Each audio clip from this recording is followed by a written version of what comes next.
हरियाणा में नायब सिंह सैनी की अगुवाई में बीजेपी ने इतिहास रच दिया। हरियाणा की जनता ने एक बार फिर से बीजेपी के काम और वादों पर भरोसा जताया। गैर जाट और दलित वोटर को साथ कर बीजेपी ने कांग्रेस के सपनों पर पानी फेर दिया। हरियाणा में कांग्रेस सरकार बनाने को लेकर पूरी तरीके से कॉन्फिडेंट थी, लेकिन नतीजों ने सभी को हैरान कर दिया। बीजेपी ने हरियाणा में सबसे बड़ी जीत दर्ज की। 52 साल बाद हरियाणा में किसी पार्टी ने हैट्रिक लगाई है।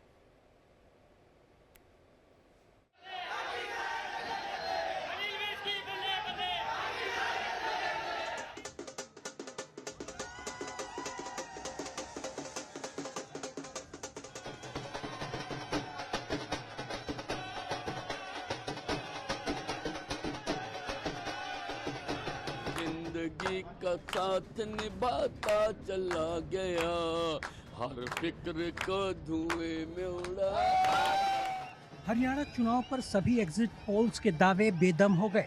कयासों और रुझानों को चुनाव रिजल्ट ने पूरी तरह से पलट दिया। बीजेपी ने शानदार हैट्रिक के साथ इतिहास रच दिया है।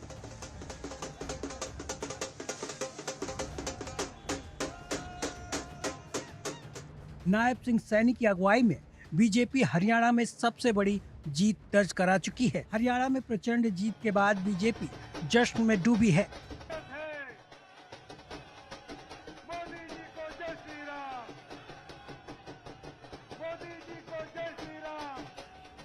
पीएम मोदी दिल्ली के बीजेपी मुख्यालय पहुंचे और जीत के लिए कार्यकर्ताओं को बधाई दी। एक बार फिर पीएम मोदी विरोधियों पर भारी पड़े हैं। हरियाणा के लोगों ने फिर कमाल कर दिया है और कमल कमल कर दिया है। तीसरी बार लगातार कमल खिला है।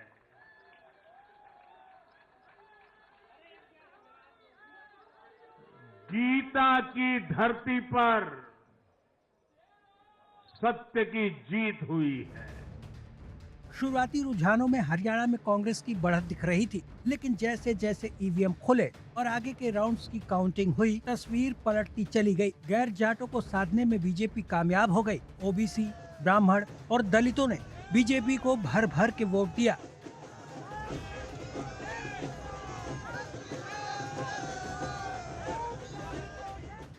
सैनी सरकार की कल्याणकारी योजनाओं और वादों का असर ये हुआ कि बीजेपी ने विरोधियों को करारा जवाब दे दिया है।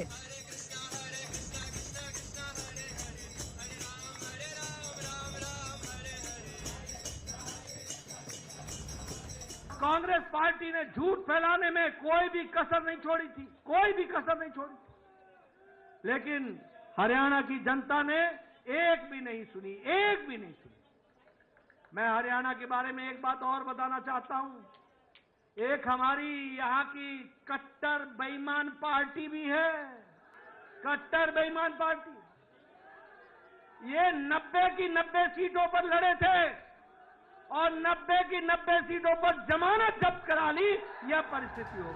हरियाणा चुनाव में इस बार किसानों और युवाओं का मुद्दा सबसे ज्यादा हावी रहा। कांग्रेस और बीजेपी समेत सभी पार्टियों ने किसानों, युवाओं और महिलाओं को साधने की कोशिश की, लेकिन गैर जाट वोटर्स ने बीजेपी के वादों पर भरोसा दिखाया। चुनाव से कुछ महीने पहले बीजेपी का सीएम को बदलने का दांव भी कारगर रहा। पार्टी ने ज्यादातर सीटों पर टिकट बदल दिया, बाकियों को ज्यादा तवज्जो नहीं दी। नायब सिंह सैनी गैर जाट, ओबीसी, दलित और ब्राह्मण वोटर को साधने में कामयाब रहे, जबकि कांग्रेस पूरी तरह से जाटों पर निर्भर रही, जिसका असर ये हुआ कि वो बीजेपी से पिछड़ गई। नतीजों से हताश कांग्रेस ईवीएम का मुद्दा उठाने में जुट गई है।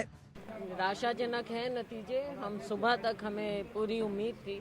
हमारे सभी वर्कर बहुत निराश हैं। कहाँ हमारी कमियां रही हैं, क्या कमियां रही हैं, इसके बारे में देखना होगा। कौन जिम्मेवार रहे।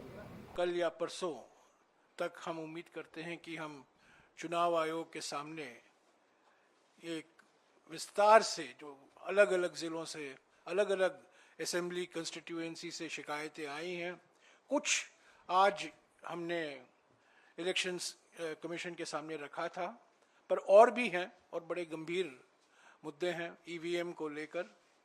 और जिस तरीके से एक माहौल पैदा करने की प्रयास की गई, दबाव स्थानीय अधिकारियों पर लाया गया और जहां जिन जिन सीटों में हमारे हारने की कोई गुंजाइश नहीं थी वहां हम हारे। मैं समझता हूं ये नतीजा लोक भावना के खिलाफ है। गैर जाट किसानों और कारोबारियों ने बीजेपी का साथ दिया क्योंकि लगातार आंदोलन का एंटी असर हुआ। कांग्रेस का बेरोजगारी और अग्निवीरों का मुद्दा भी काम नहीं आया। बीजेपी ने दिखाया कि उन्होंने हुड्डा सरकार से ज्यादा सरकारी नौकरियां दी हैं। बीजेपी ने 2 लाख युवाओं को नौकरी देने का वादा भी किया है, जिसका असर चुनाव में दिखा है।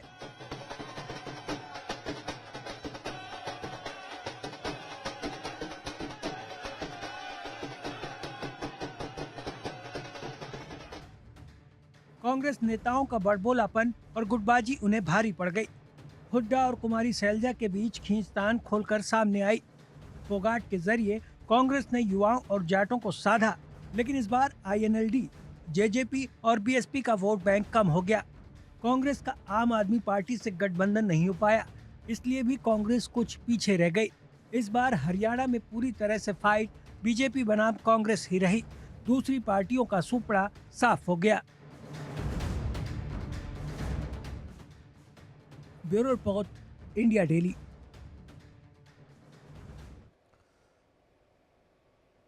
हरियाणा के बाद अब बात करते हैं जम्मू कश्मीर की, जहां नेशनल कॉन्फ्रेंस ने शानदार जीत दर्ज की है। जम्मू रीजन में बीजेपी को अच्छी बढ़त मिली, 29 सीटों पर जीत मिली है, लेकिन कश्मीर में खाता नहीं खुल पाया। देखिए रिपोर्ट।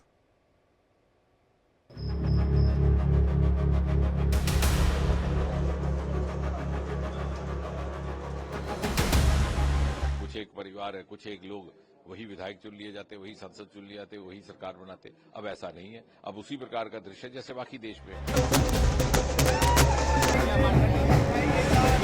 हिम्मत नहीं हारनी चाहिए, उतार चढ़ाव आते रहते हैं। लोगों ने बीजेपी की सियासत को रिजेक्ट किया है।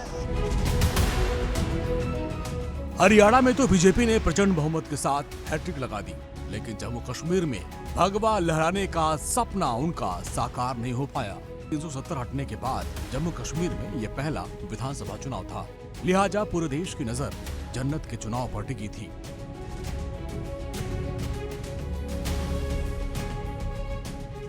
अपने दम पर सरकार बनाने के लिए बीजेपी ने पूरी ताकत झोंक दी, लेकिन पार्टी कश्मीर में कामयाब नहीं हो पाई। जिस तरह के विकास के कार्य हुए, जिस तरह से पिछली कमियों की पूर्ति की गई, जिस तरह से संतुलित विकास हुआ, संतुलित वितरण हुआ साधनों का, चाहे वो जम्मू संभाग था, चाहे कश्मीर का संभाग था, और जिस प्रकार से जात, मजहब, धर्म की राजनीति से ऊपर उठ करके, वोट बैंक की राजनीति से ऊपर उठ करके एक समान विकास हुआ है हर क्षेत्र का, हर वर्ग का। आपने देखा चाहे प्रधानमंत्री आवास योजना हो, जो कच्चे झोंपड़े पक्के में परिवर्तित हो, ये नहीं पूछा कि धर्म क्या है, जात, उसका अनुमोदन है ये। और दूसरा सबसे बड़ा सुखमय दृश्य ये कि जिस प्रकार भारी संख्या में मतदान आपको देखने को मिला, वोटर टर्नआउट, चाहे वो जम्मू था, चाहे वो कश्मीर था।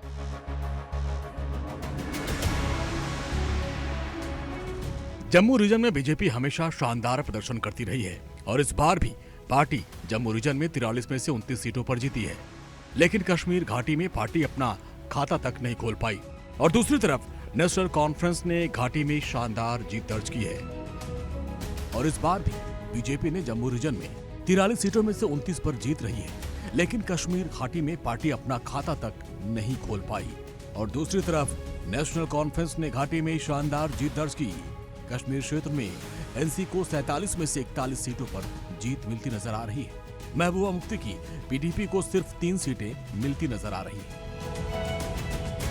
कांग्रेस के साथ मिलकर नेशनल कॉन्फ्रेंस ने 48 सीट जीती है, यानी पूर्ण बहुमत के साथ जम्मू कश्मीर में उमर अब्दुल्ला की सरकार बनती नजर आ रही है।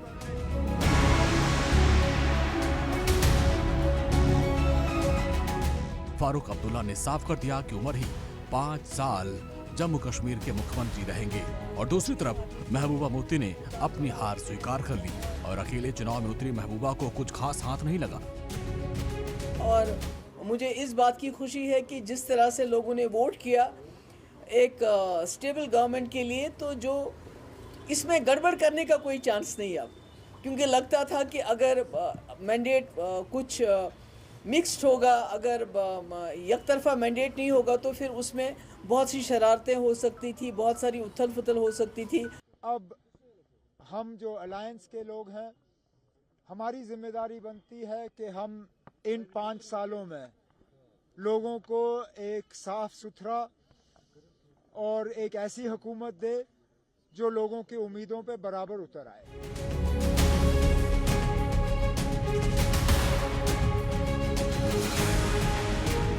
5 अगस्त 2019 को बीजेपी ने जम्मू कश्मीर से धारा 370 को हटा दिया था और राज्य को 2 केंद्र शासित प्रदेशों में बांट दिया, जम्मू कश्मीर और लद्दाख। करीब 10 साल बाद जम्मू कश्मीर में विधानसभा चुनाव हुए और इस बीच 10 साल में केंद्र सरकार ने घाटी की तस्वीर बुरी तरह बदल दी।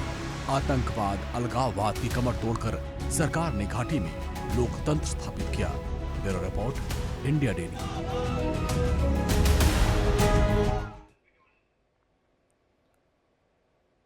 दो राज्यों के चुनाव के नतीजे आ गए, जहां एक तरफ इंडिया गठबंधन की सरकार बनने वाली है, हरियाणा में बीजेपी की। लेकिन इन सब के बीच सबसे ज्यादा चर्चा अगर हुई तो वो है जलेबी। जलेबी की चर्चा खूब हो रही है और बीजेपी जश्न मना रही है। अब मिठाई में जलेबी लोगों को खिला रही है। राजधानी लखनऊ में भी जश्न में जलेबी खाकर लोगों ने खूब खाया और खिलाया भी। जलेबी पूर्व पीएम अटल बिहारी वाजपेयी जी को बहुत पसंद और उनसे जुड़ी कई कहानियां लखनऊ में बहुत मशहूर है। लखनऊ के मोती महल मिष्ठान भंडार पर इंडिया डेली की टीम पहुंची और जलेबी का जायजा लिया, लोगों से बातचीत की और वो बातचीत काफी दिलचस्प थी। अभी देखिए अखंड प्रताप शाही की रिपोर्ट। हरियाणा में बीजेपी की जीत हुई, लेकिन बात जलेबी की चलने लगी।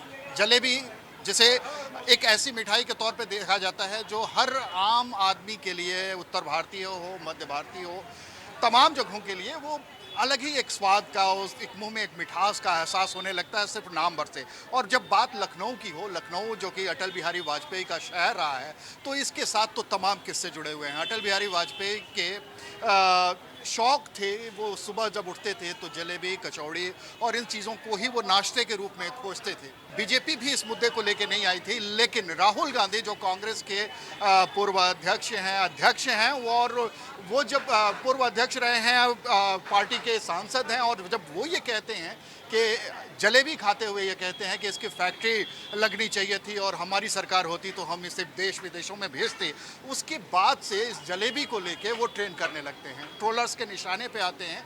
बीजेपी इसे हाथों हाथ लेती है। चुनाव परिणाम आते हैं उसके ठीक पहले कांग्रेस जो उम्मीद पाले बैठी थी कि 10 साल बाद सत्ता में वापसी होगी, उस कांग्रेस ने अपनी तरफ से तमाम जगहों पे जलेबी के ऑर्डर भी दे दिए थे। तो यहाँ पे आप जलेबी खा रहे हैं, इमरती खा रहे हैं, बल्कि यूं कह लिया जाए शाम के वक्त में यहाँ इमरती ज़्यादा बिकती है, जलेबी कम बिकती है, सुबह के वक्त में जलेबी होती है। तो ये इमरती का जायका कुछ सियासी भी हो रहा है क्या? यस 100% हम कह सकते हैं कि राहुल गांधी ने बताया जलेबी फैक्ट्री में बिकती है और जलेबी इससे ही हरियाणा में खेला हो गया। जलेबी फैक्ट्री में नहीं बनती, एक्चुअली हम तो इमरती खा रहे हैं। जलेबी मोती महल पे सुबह बनती है और वो बहुत लजीज होती है। मोती महल लखनऊ का मिष्ठान बहुत बड़ा मिष्ठान है और जलेबी का जो टेस्ट है वो वास्तव में हरियाणा खेला करके और बीजेपी ने जीत ली जलेबी और राहुल गांधी रह गए जलेबी के चक्कर में। कांग्रेस के दिए हुए ऑर्डर को बीजेपी रिबेट में ले रही है, वो जलेबी बांट रही है तमाम जगहों पे, ऐसा देखने को मिला। आप कैसे देख रहे हैं जलेबी को, इस पूरे पॉलिटिकल? जलेबी कौन जो बांट रहा है? भारतीय जनता पार्टी बांट रही है कि कांग्रेस की पार्टी बांट रही है? नहीं, कांग्रेस ने तो ऑर्डर किया था कि उसको सरकार आ रही है, लेकिन अब हुआ क्या कि तो कांग्रेस शोर मचा रही है कि भारतीय जनता पार्टी जा रही है। हम कह रहे हैं जलेबी भारतीय जनता पार्टी ने बांट दी तो भारतीय जनता पार्टी आ रही है। नहीं, तो जलेबी तो आज बंट रही है ना, आज बीजेपी बांट रही है, वो जीत की खुशी में बांट रही है। तो जीत रही है ना, विजय सुनिश्चित है हमारी भारतीय जनता पार्टी की रेस में अगर जलेबी रसगुल्ले वो भी बांटने लगे तो उनका जो लक्ष्य है वो पूरा नहीं होगा। आप देखिए, ये जी जलेबी खा रही हैं, आपसे नारी शक्ति इस समय, आप बताइए जलेबी को लेके इस समय हरियाणा के चुनाव में जलेबी एक मुद्दा बना। आप जलेबी, चूंकि इमरती आपके हाथ में, जलेबी का एक दूसरा स्वरूप, आप कैसा महसूस कर रही हैं? मुझे लग रहा है हरियाणा वालों ने ऐसे घुमा घुमा के पहले जिताया फिर हराया, वो जलेबी उन्हीं के लिए हो ही गई है। घूम घूम के राजनीति जैसे घूमी है ना, तो वो जलेबी ही हो गई है। आई थिंक उन्होंने थोड़ा सही प्रेडिक्ट कर लिया अपने कांग्रेस के लिए कि वो जलेबी की तरह ही घूमेंगे तो वो अभी घूम गए हैं। तो हरियाणा के लोगों ने जाति की जलेबी में कांग्रेस को उलझा दिया और वहां बीजेपी बाजी मार ली गई। उधर भोपाल की बात करें तो भोपाल में भी हरियाणा की जलेबी को लेकर लोग खूब चुटकियां ले रहे हैं। आप भी देखिए। कैसे देख रही हैं आप? तो मिठास ही देखी थी, लेकिन आज पहली बार राजनीति में जलेबी आ गई तो आजकल बहुत मतलब सुबह से बहुत खुशनुमा माहौल है। खुशनुमा माहौल है, खुशनुमा माहौल है आज। अच्छा, जलेबी खा रही हैं? जलेबी खाने आते हैं जी। आप क्या कहते हैं? राजनीति में जलेबी छाई हुई है दिन भर से। राहुल गांधी का ट्रेंड चल गया है। हाँ। लेकिन शाम को होते होते फेल हो गया। फेल हो गए वो। कुछ दिनों के बाद कांग्रेस कार्यालय में जलेबी बनेगी, कांग्रेस कार्यालय खत्म हो जाएगा, पूरी कांग्रेस पूरे भारत में जलेबी बनाएगी, पूर्ण रूप से कांग्रेस मुक्त हो जाएगा भारत। अब जलेबी बनाने के अलावा कांग्रेस के पास कुछ नहीं बचेगा। बहुत ज्यादा मिठास हो जाएगा, डायबिटीज हो जाएगा, इतना जलेबी बनेगा तो उनको डायबिटीज भी होगी, सब कुछ होगा उनको। वो बोल रहे हैं ना 10 लाख लोगों को जलेबी से रोजगार देंगे। अब वो कांग्रेस कार्यालय में जलेबी बनाएंगे, विदेशों में सप्लाई करेंगे, लाखों लोगों को रोजगार देंगे। राजनीति से त्याग कर देंगे। तंज कस रहे हैं।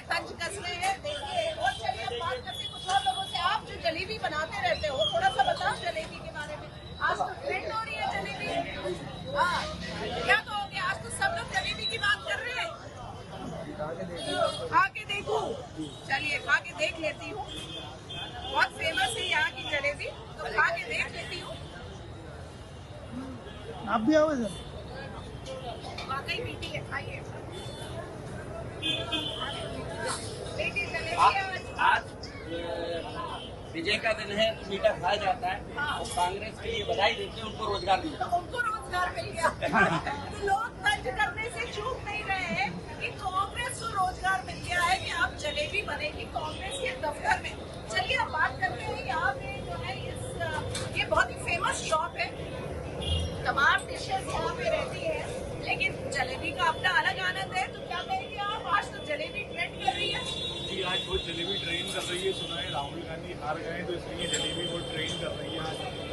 और आज कुछ खास मांगने आ रहे हैं लोग जलेबी की? जलेबी दे दो। आज कुछ खास मांगने आ रहा है तो इसलिए आज दिन भर से जलेबी बन रही है हमारे यहाँ। अच्छा, दिन भर से आप बना रहे हैं। तो देखिए, जैसा मैंने आपको बताया था कि मध्य प्रदेश में जलेबी जो है पोहे के साथ सुबह नाश्ते में खाई जाती है, लेकिन जैसा कि अभी इन्होंने बताया कि चूंकि आज ट्रेंड हो रही है तो आज सुबह से लोग जो है जलेबी मांगने आ रहे हैं, खरीदने आ रहे हैं। तो आज सुबह से वो जलेबी बना रहे हैं।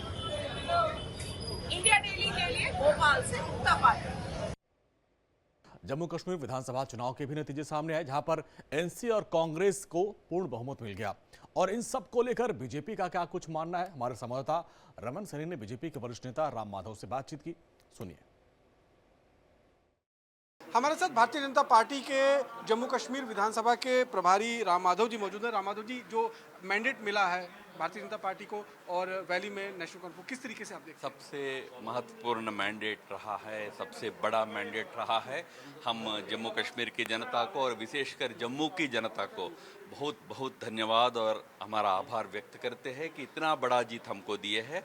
और पूरे राज्य में भले ही नंबर ऑफ सीट्स में हम सेकंड नंबर पर हो, पर नंबर ऑफ वोट्स में हम एनसी से काफ़ी आगे, 3 परसेंटेज पॉइंट्स हम आगे आज है।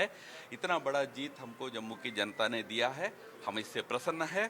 और जो मैंडेट आया नंबर्स के रूप में, उस मैंडेट का हम सम्मान करेंगे। सर, कांग्रेस का जो सुपड़ा साफ हुआ है पूरी तरीके से जम्मू कश्मीर के अंदर, जम्मू में तो पूरी तरीके से साफ हो गई, किस तरीके से देखेंगे? कांग्रेस पार्टी उधर हरियाणा में उनका पूरा सफाया हो गया और जम्मू में भी जम्मू की जनता ने कांग्रेस पार्टी को, और वो कांग्रेस पार्टी जिसके पूछ पकड़कर यहाँ राजनीति करना चाहती है वो एनसी को, दोनों को पूर्ण रूप से जम्मू ने रिजेक्ट किया है। आज जो राज्य में सरकार बनाने का कवायद कर रहे हैं एनसी वगैरह, उनको हमारी शुभकामनाएं हैं, पर उनको ये ध्यान रखना चाहिए कि इस राज्य का एक जो हम हिस्सा है जम्मू ने उस एनसी को और उनके पीठ पर सवार होकर जो राजनीति कर रही थी वो कांग्रेस को पूर्ण रूप से रिजेक्ट किया है। धारा 370 को लेकर जो नेशनल कॉन्फ्रेंस लगातार कह रही है कि वो उनकी सरकार आएगी तो एक रेजोल्यूशन जो है वो विधानसभा में पहले ही सत्र में जो लाया जाएगा, अब उसे हटाने की मांग जो है वो की जा रही है। ऐसा कोई प्रयास एनसी करती है तो उसका भरपूर विरोध होगा, बीजेपी की तरफ से तो होगा ही, और पर हम सदन के अंदर और दलों को भी साथ लेकर उस प्रकार के प्रयास को विफल करेंगे और पूरा राज्य, पूरा देश उनके खिलाफ खड़ा हो जाएगा, इतना ध्यान रखें। हरियाणा में बीजेपी ने जीत की हैट्रिक लगा दी और हरियाणा बीजेपी के जो प्रभारी थे सतीश पुनिया, वो काफी उत्साहित है, कार्यकर्ताओं का आभार जताया और हमारे संवाददाता दीपक चावला ने उनसे खास बातचीत की। हरियाणा भाजपा प्रभारी सतीश पुनिया जी हमारे साथ है। सर, बड़ी ऐतिहासिक जीत होने जा रही है, मतलब हो गई है लगभग, क्या रणनीति रही है आपकी तरफ से? देखिए, मुझे लगता है कि हरियाणा के बारे में कांग्रेस ने एक कुप्रचार किया था लोकसभा के दरमियान, उसमें संविधान को लेके, आरक्षण को लेके, कुछ आंदोलनों को लेकर। लोकसभा में कुछ हम लोग कांग्रेस के वेग को तो रोक पाए, लेकिन 10 की 10 सीटें नहीं हासिल कर पाए, लेकिन उसका जब विश्लेषण किया तो हम लोग 44 सीटों पर आगे थे। वो एक इंडिकेशन पर्याप्त था कि इतनी प्रतिकूलता में जब हम असेंबली वाइज हम लोग अच्छा परफॉर्म कर रहे हैं तो हरियाणा में इस बात की गुंजाइश है कि हम लोग वापसी कर सकते हैं। उसके लिए हमें केंद्र में प्रधानमंत्री जी से लेकर, गृह मंत्री जी से लेकर राष्ट्रीय अध्यक्ष जी तक एक अच्छा व्यवस्थित मार्गदर्शन मिला, एक अच्छी टीम केंद्र से मिली। धर्मेंद्र प्रधान जी के नेतृत्व में सब लोगों ने मिलकर, हम चारों प्रभारियों ने, हरियाणा के जो हमारी टीम थी उसके साथ हम लोगों ने क्लब होकर ठीक से काम किया। तो जहाँ टीम होती है और टीम एकजुट होकर काम करती है, वहाँ परिणाम आते हैं। कांग्रेस में इस बात की कमी दिखती थी साफ तौर पर। सर, सीएम किसे बनाया जा सकता है? ये निर्णय पार्टी का विधायक दल करता है और मुझे लगता है कि केंद्र अभी संसदीय दल तय करेगा और उसके बाद जब विधायक दल की बैठक तय होगी उसमें इसका फैसला होगा। सर, पहलवानों का प्रदर्शन भी हुआ था, उसको भी एजेंडा बनाया जा रहा था, लेकिन वो काम नहीं आया। कांग्रेस का ही दुष्प्रचार था, हकीकत कुछ और थी और बाद में सब लोग समझे कि ये कांग्रेस की ही एक किस्म की साजिश थी। सतीश पुनिया गेम चेंजर है। अब चर्चा ये है कि उपचुनाव में भी आपको झुंझुनू ले जा सकता है। अगर झुंझुनू ले जा सकता है तो एक बड़ा संकेत भी हो सकता है आने वाले दिनों में अगर सीएम बदलते हैं तो सतीश पुनिया का नाम भी, ऐसी चर्चा चल रही है। पार्टी ने मुझे हरियाणा के प्रभारी की भूमिका दे रखी है, मैं उस भूमिका से संतुष्ट भी हूँ, उसमें मुझे काम करना है, इसलिए मेरी चुनावी तौर पर कोई इच्छा अब नहीं है। सर, अंतिम सवाल, अब नाम ये भी चला है कि सतीश पुनिया को राष्ट्रीय अध्यक्ष भी बनाया जा सकता है, जिस तरह से आपकी परफॉर्मेंस रही है, हरियाणा को हारी बाजी जिताई। बनाने को संयुक्त राष्ट्र संघ का भी महासचिव बनाया जा सकता है। तो बिल्कुल ये थे सतीश पुनिया जी, जो कुछ सवाल का जवाब कुछ खास देने को तैयार नहीं, लेकिन इन्होंने जो है कहा है कि कड़ी मेहनत हुई हरियाणा में, जिसकी वजह से चुनाव जीतने जा रहे हैं। सहयोगी गोविंदा के साथ दीपक चावला, इंडिया डेली, जयपुर।